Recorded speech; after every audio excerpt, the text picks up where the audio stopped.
Hey Harry, I'm here. You won the store champions You're here. with this deck. Yeah. Go on. How are you feeling? You happy? Just go into it. I'm very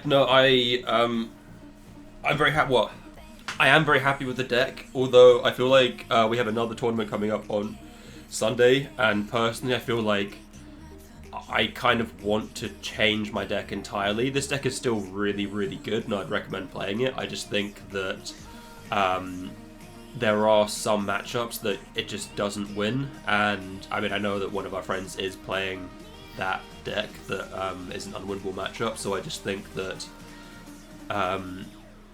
either I play some stuff and I mess up with the deck much, but the deck list is so tight, and I think that this is such a good list that I wouldn't actually change too much. I think the only way to improve from this list is to just to not play this deck. I think the only way to improve this deck is to not play this deck. I think that this is one of the highest builds for this current deck, and I'm talking about Steel Blue specifically. I think to counter Steel Blue, the best way is just to play a different deck, unless I just heavily change what this deck is. Why is it Steel Blue so bad?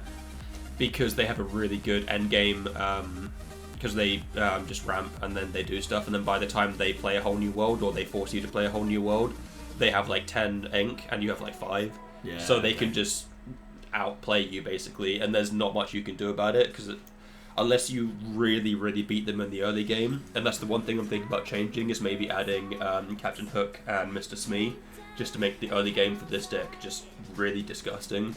But taking cards out from that is just hard. I was just going to say, what would you take out? For that, I think I would take out the Tinkerbells and maybe the Strength of Raging Fire. But in that case, Strength of Raging Fire will be even better because I'm flooding the board more. So maybe Tinkerbells and like Grab Your Swords, because I don't need the AoE as much. And Tinks, especially because she's a 6-drop, and basically I'm trying to say I'd rather make this deck more aggro, so take out the 6-drop, take out the Grab Your Swords, because I don't need to like board wipe, and then just put in 3 Captain Hook, 3 Mr. Smee, and just try and flood the board basically. I will say Rapunzel's a bit of a wiggle, because actually not a lot of people are playing Rapunzel in these builds. I could take out the Rapunzels to be. I mean, yeah, Rapunzel's just there because I have 2 Rapunzels, and Rapunzel's just so good. I mean that as in like I would probably play 4 Rapunzel, because in this it's when I see her, but in the actual, like if I was playing 4 of her, she'd be a lot more consistent. Did you see her a lot, even with 2? Or like, did you use her a lot? I should say, not see her, because obviously you saw her and she's not. I do ink her sometimes. I think I did use her once or twice in the tournament. Oh, okay. I'm pretty sure, and the way that she's the most devastating is if you have a beast and they've pinged it, and then you can heal the beast and start drawing again. Or if you have Robin Hood, because you have Robin Hood, you attack, you get 2 lore, you play Rapunzel, you draw like 2 cards, and then your Robin Hood's healed again. Because Robin Hood's only real threat is a Long Came Zeus if he's attacked something. But if he's on full health, then there's not many cards that remove him. So 3/6. Yeah, so you have him on 3/6, you trade into something, you hit them with Rapunzel, and then they're sitting there and they're like, fuck. I can't remove him with a Long Came Zeus, and he's just going to trade into my stuff constantly. So Rapunzel's really good with Robin Hood. I see the 4 Bare Necessities. Did it do well? Bare Necessities is... I flip-flop on it quite hard. Sometimes I think it's completely useless, but there were a few games where I played against someone and I used Bare Necessities on like turn 2. I looked at the whole hand and I went, okay, he's got a Maui, he's got a Be Prepared, he's got, a Maleficent Dragon, he's got this, and like I could just keep track of his whole hand and then sit there and like just play around it. And it got to the point where I was sitting there and I was like, okay, cool, he's on 4 ink right now. He has Maui in hand, he has Be Prepared in hand, which means that he has to draw a card to ink it to play. Is Maui a 5 or a 6? 5. Yeah, so he has to draw a card to ink it to play the Maui, or he's inking the Maui, and then he can't get to Be Prepared, so I could just sit there and just basically just bully him, because I knew that he didn't have any outs in his hand, or didn't have any other cards to play. Yeah, as I say, hand knowledge is so important. Like, I think in so many games, hand knowledge is just so useful, just so you know what you're hitting, and the fact that it can hit items, which is always very good. I think that's the main benefit of Bare Necessities, is the hand knowledge, especially if you play Cinderella on turn 1, and then turn 2 you sing Bare Necessities, you look at their whole hand, and you see, okay, they've drawn all their late game cards, I'm just going to rush them early. That happened on another one of my matches. I played Cinderella turn 1, Bare Necessities on turn 2, I was playing against Yellow Red, and I just saw that his whole hand was just big cost cards, so I just fully committed to just chucking my whole hand out and just questing, and I beat him by like turn 4 or 5 because I knew he didn't have any responses to what I was doing. Well, so if you were going to change the deck, as in take things out, put things around, what would you do? Like, what would there be anything, like, if you wanted to keep it a similar build, but you wanted to kind of change it a little bit, is there anything you would do, or is this basically the build is perfect for kind of not to play aggro, not to, or, do you know what I mean? The one thing that I was messing around with a bit on Pixelborn was Rise of the Titans. Because, and that's another thing about the Steel Blue matchup, if they play McDuck Manor, which has 9 health, you have to trade, I think, either Along Came Zeus and then the Queen or Tinkerbell, or 3 characters at minimum have to trade into it, which just takes out so much of your turn. So, Rise of the Titans, I wish it was a song, because being a 3 cost just feels so bad when they play like a 2 or 3 cost location and then you use a 3 cost card to remove it. But that removal is just so important, and that's one thing that I would like to add. Maybe taking out the Rapunzels for that would be good, but yeah, it just depends on the matchup entirely, because in some matchups it's useless, and then in some matchups it can win you the game, so it's really situational. Although so Rise of the Titans versus Benja, because fundamentally it's a similar card. It's similar, but it's not close enough. Okay. I'd play Rise of the Titans for the fact that it removes locations, and the fact that it removes items is just added. Yeah, that's just a bit of a bonus. Fair enough. And yeah, Benja's kind of the same. I could take out the Benja, but Benja's 2 lore and he's a 3-drop, so he's just very strong for like early aggro stuff, and he has the added bonus of removing items. And 2 free's kind of tanky. Yeah, and he's inkable, so a lot of the time he's not actually used as his like primary purpose, which is obviously removing items, but then the rest of the time you just play him and he's just 2 ink and 2 lore, and he's just like very threatening. I was gonna say, what was your easiest matchup? I mean, it's funny, when I played in the tournament itself, my easiest matchup and my hardest matchup were both the same deck, which is ironic. Okay.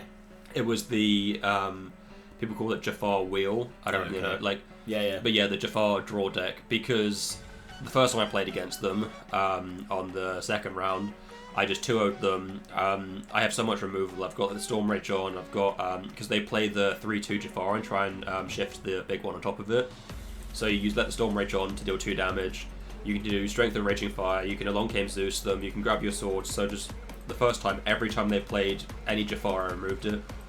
And then the final round of the tournament, I mean, I did the same thing, but it was just a much closer match, and I think his list is a bit more refined, but it also depends on their draws as well, so it can be a bit 50-50. But my actual hardest matchup, which I didn't play at the tournament, in my opinion, is the Steel Blue deck. My friend's playing it, and I playtested against him, and I just couldn't win a game.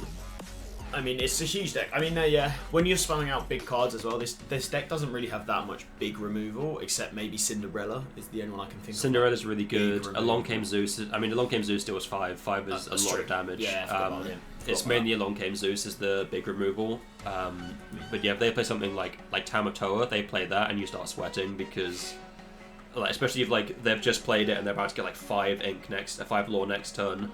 If you Along Came Zeus them, you still need to play 2 let the Storm Rage on, or grab your swords, or Strength of Raging Fire, and hope you have 3 guys out. And the reason I'm not a big fan of Strength of Raging Fire is I feel like you mainly have 2, at best 3 cards on board, so I feel like it's just not that good. Yeah, the problem is the only card that I would say is the similar one is Smash. Yeah, but then Smash it, the reason Strength, songs are just so powerful. I really like. To be fair, I like Smash. I think Smash is quite a strong card. But yeah, no, Strength of Rage and Fire. I mean, both of them are very strong. What was I gonna say? Along Came Zeus, 5 damage. I'm trying to think what else you could do with 5. Yeah, I guess Blue Steel. They're just so good when they ramp that high. And then the problem is you hold New World, and then you give them all their cards that they can then ink again. Yeah, and it's fair enough. Because they have a lot of removal stuff as well. If you don't sing a whole new world, then you basically pay 5 ink to do nothing in 1 turn, and then they have their full turn to play out their cards. So you're on the back foot already from that. They get so much advantage from there, and it's very hard to pull it back from there. You essentially need to sing a whole new world. and then draw good stuff, so you can then play it and then have advantage going forwards and hope that in the 7 cards they drew, they didn't draw any way of countering what you've done. Do they play a long game Zeus, don't they? They play. Yeah, they play a long game Zeus. They play a whole new world. Yeah, okay. They play grab your sword. So even if you like do a whole new world and then play like some Robin Hoods and the Queen to like threaten shifts next turn, they can just grab your swords and then you're done. Yeah, you're back to square one basically by that point. So what are you going to play in the next one then? I mean, I was hoping to play Blue Steel, but unfortunately Kyle is now going to that tournament, so I think I'm going to be playing this, and I might just change it. I might take out the Rapunzels. I hadn't thought about the Rapunzels. I could take out Rapunzel, I could take out Tink, and then put in Smee and Captain Hook, and basically just try to win the early game, because this deck's really good for like countering other mid-range and like aggro decks, and then if I just do a little bit more aggro, then I think this deck... Captain Hook and Smee are just a great combo. Like, to be honest, it's such a sick combo. Like, I do also quite like Rockstar Stitch. I might see if I can fit that into some sort of build, because I think that is... just use your price card. Use the prize card. No, but seriously, I think if I can fit in 4 Stitch and 4 Rockstars, because I'm already playing 12 1-drops with the Cinderella's, Queens, and Robin Hood. If I then add in Captain Hook and Smee, they're 1 and 2 drops too. So they're just adding more stuff into the Rockstar. So you play Rockstar, you sing a whole new world with Rockstar, and then you can just drop the 1s and 2s and then just draw everything out of your deck. Yeah, that's true. That's a nice. Yeah, okay, that's a good one. Still no locations though. Still against locations. Still against those. I mean, locations. I've already said locations are really strong. It's just in this deck they've got no place. Yeah. Fair. I just don't see any locations that you would use in this deck. Yeah, there's nothing really. Like Pride lands, but you're not playing any of the princes, and you're not. I'm playing Venger and Beast are both princes and kings. I forgot Venger's a king. When were you a king, mate?